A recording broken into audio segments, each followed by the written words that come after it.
정치 속풀이를 함께할 김성태 의원을 모셨습니다. 여의도에서 산전수전 공중전 다 겪고 돌아온 들깨 김성태 전 의원님 반갑습니다. 예, 반갑습니다. 이상민 의원님도 도착을 하셨는데 오고 계셔서 저희끼리 일단 먼저 시작을 해보겠습니다. 예. 오늘 조희대 대법원장에 대한 청문회가 국회에서 열리는 날인데요. 예. 기대를 안 하고 불렀을 것 같긴 합니다만 주요 인물이라고 할 수 있는 조희대 대법원장 또 한덕수 전 국무총리 그리고 지기현 부장판사까지도 다 불참을 하는 상태에서 진행을 하는 거거든요. 예. 이럴 줄 알고도 진행을 하겠다는 민주당의 속내는 뭐가 있을까요? 그러니까 이게 조희대 대법원장 이 청문회 이 자체가 이게 민주당 당 차원에서 깊은 수기와 논의를 거쳐가지고 결정된 그런 당 차원에서의 예. 사법부의 수장 조희대 대법원장을 국회로 네.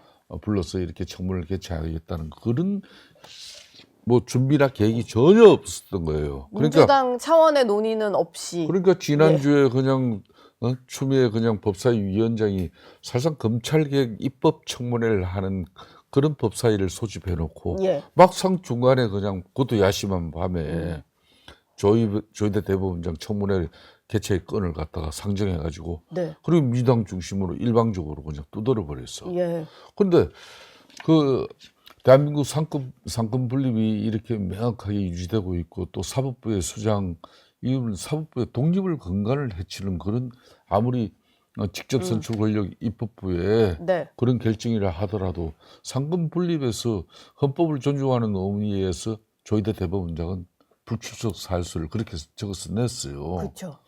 그러면은 이걸 지금 현재 정기국회가 열리고 또 국정감사가 이루어지잖아요. 네. 그러면 이제 대법원도 국정감사 날짜가 잡혀 있거든요. 그때 그러면 지금 물어볼 사항이 굳이 있다면은 그쵸. 그때 해도 되는 건데 굳이 사법부의 수장을 갖다가 불러서 온 국민 앞에 망신 주겠다는 그 자체가 근본적으로 문제죠. 예. 그런 뭐 청문회에 조희대 대법원장이 참여한다 그러면 사법부의 수장 자신이 네. 상권 분립을 갖다 훼손시켜 버리고 자빠지는 그런 결과죠. 그렇기 때문에 당연히 안 가는 거고. 예. 지기현 부장판사 같은 경우도 서울중앙위 25부에서 지금 현재 재판을 하고 내란 있는데. 관련 지금 재판을 한참 일주일에 2번씩 지금 진행하고 있는데 네. 그 재판 하지 말고 그럼 국회가 오라는 이야기예요? 근데 이게 말이 안 되는 지금 일을 저질러 놓고도 이렇게 이제 오늘 강행한다고 난리를 떨고 있으니 예. 이 국민들이 참 기가 찰 일입니다. 아무래도 오늘 진행을 하고 출석을 하지 않을 경우에는 뭐 고발을 하겠다느니 여러 가지 좀 조희대 대법원장을 겨냥한 발언들도 많이 나올 것 같아요. 근데 실제로 그렇습니다. 고발이 가능한 건가요? 지금 이제 추미애 이제 법사위 위원장 중심으로 민주당 법사위에서 이 청문회 건을 갖다 개최 의결하면서 만일 대법원장을 비롯한 이 청문회 증인들이 주요 증인들이 출석하지 않으면 네. 고발을 한다는 내용을 넣어놨어요. 예. 그걸 넣어놨지만은 그거는 뭐 자기네들 특히 뭐 일방적인 어떤 행위이기 때문에 현재 헌법이나 또 헌법의 그런 사법부의 독립 자체를 갖다 이렇게 입법부가 일방적으로 침해하는 부분에 대해서 네. 법리적으로도 충돌이 되기 때문에 그건 절대 이루어지지 못하는 거예요. 오늘 주요 증인 없이 청문회가 진행될 텐데 어떻게 법사위에서 운영을 할지 봐야 이거 되겠습니다. 뻔한 거예요. 안 온 거 뻔한데 네. 그럼 고발 조치하죠. 예. 고발 조치해가지고 그걸로 역시 국민들한테 계속 그러니까 조희대 대법원장을 끌어내리는 어떤 수단으로 또 쓰이는 거죠. 네. 자, 그렇게 했음에도 불구하고 그 다음 단계는 뭐냐? 탄핵으로 가는 거죠. 그러니까 탄핵의 빌미를 만드는 과정이라고 볼 수가 계속 명분을 일부러 쌓아가려고 하는 거군요. 예. 어제 또 저녁에 하나 전해진 소식이 있는데 정성호 법무부 장관이 임은정 서울 동부지검장에게 경고 메시지를 좀 냈어요. 언행에 유의하라는 건데 임은정 지검장 같은 경우는 검찰 개혁에 찬성하는 사람으로서 뭐 관련된 법안이 통과된 이후에도 이게 검찰 조직을 향한 어떤 쓴소리를 하고 계속 SNS에 정치적인 얘기를 좀 올리다 보니까 정성호 장관이 좀 이례적으로 경고 메시지를 낸 건데 이건 좀 어떻게 보셨나요? 자기가 몸담고 있는 그런 조직에 침을 뱉는 사람은 흔치 않죠. 예. 그런 조직에서 밀려나거나 또 불이익을 받아서 밖에 나갔을 때는 그 조직에 비판을 하고 또 문제를 제기하면서 또 침을 뱉는 경우도 있지만은 예. 자기가 현직 동부지검장으로 검사장으로서 몸을 담고 있는 조직에 뭐 78년 만에 검찰이 해체되는 그런 절체절명의 위기를 맞이했는데도 불구하고 내부에서 끊임없이 이 검찰 개혁을 반대하는 세력들 갖다 집단적으로 매도하는 그런 예. 정치적 행위. 그리고 검찰 개혁 오직이라 그래가지고 이재명 대통령실의 핵심 참모들 그러니까 포함한 실명을 다 실명 거론을 공개하고. 하면서까지 했단 말이에요. 네. 정성호 법무부 장관은 이걸 은행에 유의하라는 정도의 경고로서는 안 되는 거죠. 이거야말로 감찰을 하고 윤리위원회를 통해 가지고 강력한 중징계를 때려도 부족할 사안인데 경고만 해서는 안 이렇게 되고 경고를 때리고 이렇게 넘어가면은 예. 이문정 지금 동부지검장이 뭐가 무서워서 뭐 또 앞으로 뭐 이보다 더한 소리 못할 게 뭐가 있어요. 그러게요. 이런 쏨방망이 그냥 예. 처벌 행식에 신용하는 거는 국민들을 더 화나게 만들어요. 아, 좀 이례적으로 법무부에서는 장관의 어떤 경고 메시지를 냈다 이런 걸 공개를 하기도 했는데 김성태 의원 보시기에는 공개 경고를 한 걸 공개하려면은 예. 제대로 된 중징계를 한다는 그런 법무부 장관의 단호한 의지를 갖다 공개하는 게 중요한 것이지 경고하는 거 가지고 이걸 뭘 공개를 하냐 말이에요. 예. 차라리 공개하지 말지. 안 하니만 못한 공개였다 뭐 이런 생각이신 것 같습니다. 저희가 지금 뭐 청문회 얘기도 해봤고 이문정 검사장에 대한 어떤 경고 메시지 얘기도 해봤는데 국회에서 어제 증언감정법이 이제 통과가 된 상황이라서 이 부분에 대해서도 좀 얘기를 나눠볼까 해요. 이상민 의원님이 도착을 하셨다고 해서 지금 일단 모셔서 이 얘기는 좀 이어가 보도록 하겠습니다. 국회에서 정언감정 등에 관한 법률 특히 예. 법사위원장 하시고 뭐 이런 뭐 일체 이력을 보면요 우리 이상민 위원장님만큼 네. 이 정언감정의 지금 법률에 대한 문제점을 잘 아시는 분이 없어요. 일단 그 여당 주도로 본회의에 상정됐던 증언감정법 같은 경우는 일단 문제가 됐던 게 소급 적용의 문제였어요. 그래서 과거 한덕수 전 총리 이런 분들까지도 이제 고발 대상에 포함시키는 게 소급이었다 보니까 그 부분은 뺐는데 대신에 고발 주체를 추미애 법사위원장으로 하는 바람에 이게 또 반발을 불렀거든요. 그러니까 얼마나 좀 수준 이하고 예. 그 말도 안 되는 짓거리를 하는 거라고 저는 평가를 할 수밖에 없어요. 왜냐하면 국회에서 어떤 의사결정을 하려면 국회는 독임제 기관이 아니라 합의제 기관입니다. 예. 그러니까 협의를 해서 결정을 해야죠. 다수결을 하든 뭐 하든 결정을 하면 그 국회의 의사결정의 대표는 국회의장이에요.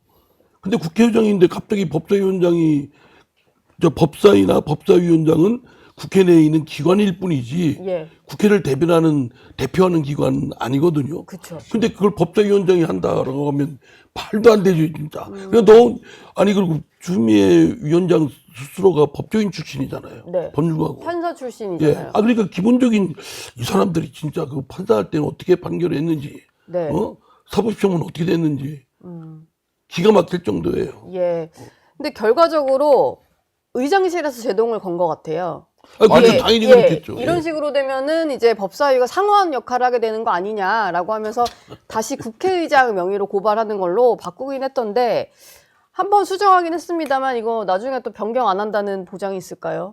그러니까 우원식 국회의장 입장에서도 그러니까 지금 현재 민주당 중심의 이 입법 권력이 그러니까 입법기관, 국회의원 개개인이 헌법기관인데 이 사람들이 법을 가지고 이렇게 장난치듯이 이렇게 네. 갖고 노니까 이 대한민국의 지금 현재 법치가 어떻게 이제 살아있다고 볼 수 있어요. 그러니까 우원식 국회의장에서는 이번에 자신의 어떤 권한이나 권리를 갖다 침해한 법사위원장 뭐 그런 차원에서의 대응이 아니라 근본적으로 자기 친척이 지금 우원식 국회의장은 국회의장이 되는 순간부터 당직을 보유하면 안 되는 입장이잖아요. 네, 무소속이죠. 그러니까 입법 기능을 갖다 제대로 정상 작동하기 위해서는 이번에 추미애 법사위원장의 이런 사실상 꼴불견에 대해서 네. 그냥 불편한 심기 정도로 다시 국회의장의 권한으로 찾아온 그게 만족하면 안 돼요. 근본적으로. 뭘 더 해야 될까요? 원식 의장 이제 반성하고 이렇게 앞으로 이런 친정집 민주당 내에서 예. 국회 입법 기능을 가지고 이렇게 국민들에게 그럼요. 볼상사납고 초등학교 1학년 3반 학급 회의도 이렇게 안 하는데 이런 식으로 국회 운영하면은 네. 그냥 잊지 않겠다는 그런 단호한 메시지를 국민들에게 날려야죠. 경고 메시지도 필요하다. 그러면 근데 좀 공교로운 게 우원식, 추미애 두 분이 국회의장 경선을 했던 관계네요. 보니까. 맞습니다. 아니, 미묘하다는 그러니까. 생각이 드는데. 예. 아니 그러니까 국회의장을 뭐 하려고 했던 지금 법사위원장이잖아요. 예. 그러면 또 법률가 출신이고 그러면 기본적으로 아까도 말씀드렸지만 국회의 대표는 국회의 의사결정은 표결을 통하든 뭐 합의를 하든 그렇게 해서 의사 다수가 결론을 내리면 그 의장은 그 대표권을 갖고 의사 표시를 할 뿐입니다. 네. 근데 그 권한은 저 의장이 갖고 있는 거죠. 그 법사위원장이든 뭐 다른 상임위원회 위원이든 국회의 내부적인 기관에 불과하고 근데 그 내부에 불과한 일개 기관의 장에 불과한 사람이 국회 전체를 대표하겠다고 나서는 건 진짜 웃기는 일이죠. 아이고 너무 아니, 저렇게 수준 이하 상식 이하를 할까 예. 싶습니다. 지금 또 두 분 얘기하시다 보니까 또 약간 격앙되셨는데 아마 이 얘기 나오면 더 그러시지 않을까 싶어요.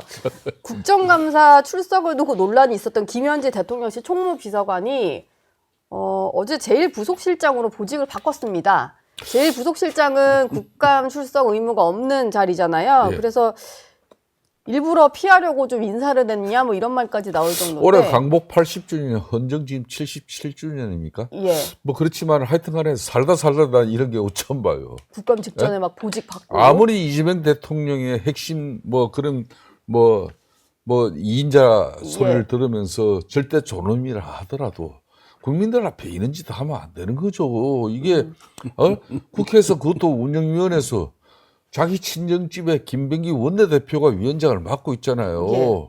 그러면 국회 대통령실을 상대로 하는 국정감사 조사 일정은 하루에 하루. 네. 그걸 하루 그냥 김현지 총무비서관이 나와서 국회의원들의 질의 답변하는 게 그게 부담스러워 가지고 하루도 아니고 반나절이었던 것 같은데. 그게 반나절 예, 반나절 거의? 정도밖에 예. 안 돼요. 근데 그것도 가지고 회의 뭐 파행되고 이리저리 하면 아마 2-3시간 할 거 뻔한 건데. 네.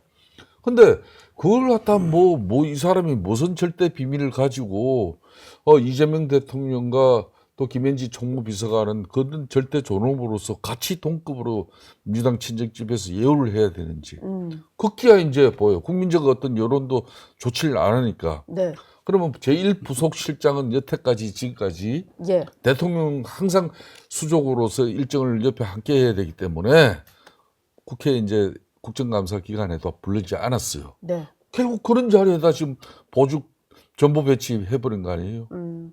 이렇게 하면 참 국민들한테 네. 그러니까 그 꼼수가 아니 꼼수를 부리는 것도 좋아요. 그것도 좀 그럴듯하게 좀 하면 해야 되는데 진짜 다 백일하에 다 알고 저 기가 막힐 정도로 생각하는 그런 꼼수를 멍청하게 하냐고. 예. 그러니까 밤새도록 생각한 게 자기 죽을 꾀예요.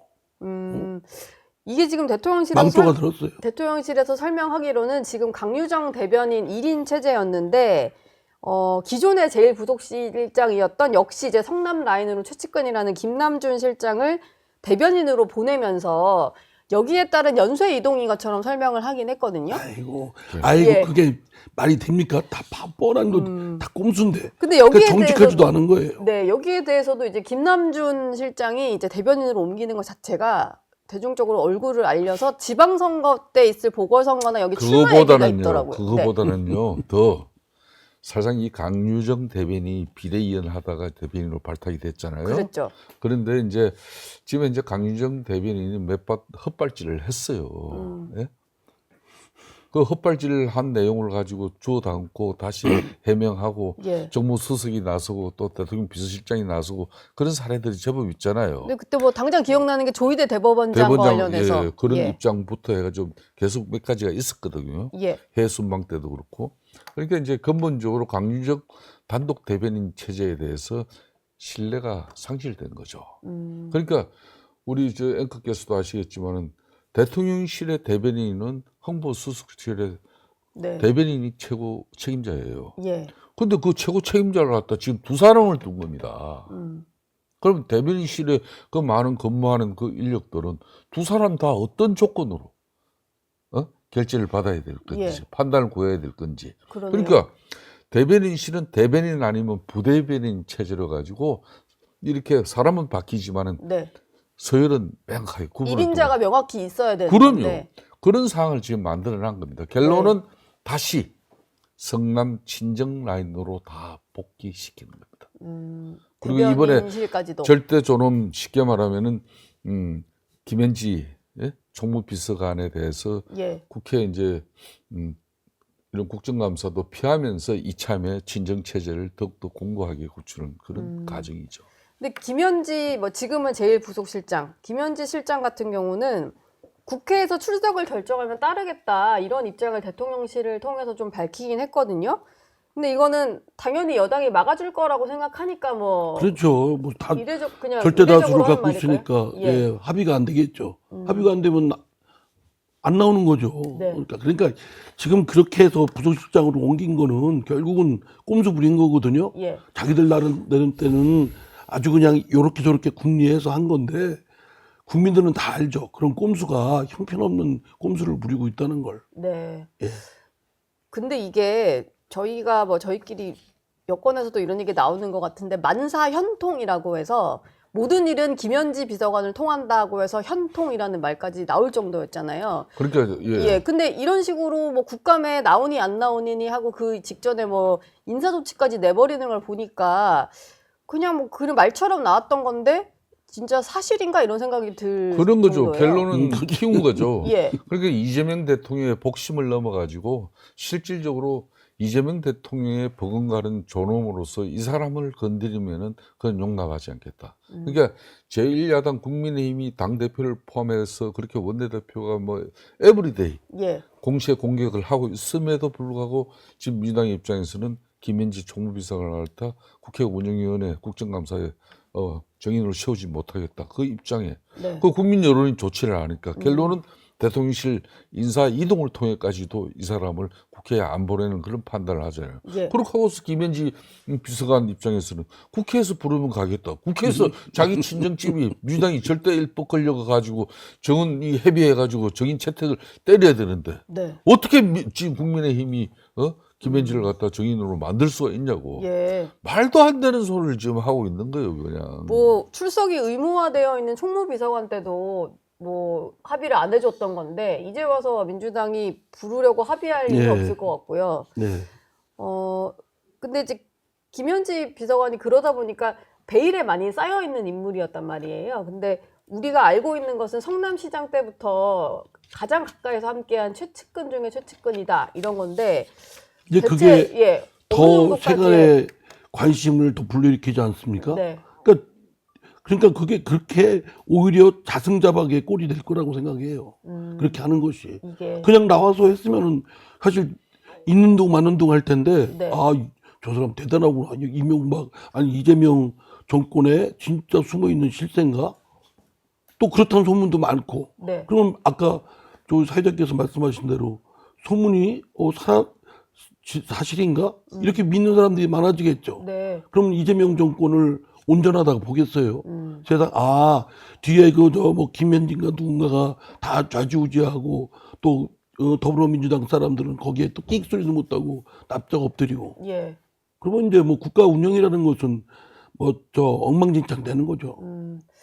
지나치게 좀 보호를 하려는 인물이 생기다 보면 이제 비선 논란이 또 불거지게 되고 물론 이분은 직책이 있다 보니까 비선까지는 아니겠습니다만 문고리 뭐 권력이 문고리 되는. 권력, 네. 예, 정말 숨은 실세 이런 얘기가 좀 나올 수밖에 없는 상황을 만드는 것 같아서 이게 좀 안타깝네요. 네. 저희 영상 많이 시청해 주시고요. 좋아요, 구독, 댓글, 알림 설정 꼭 부탁드리겠습니다.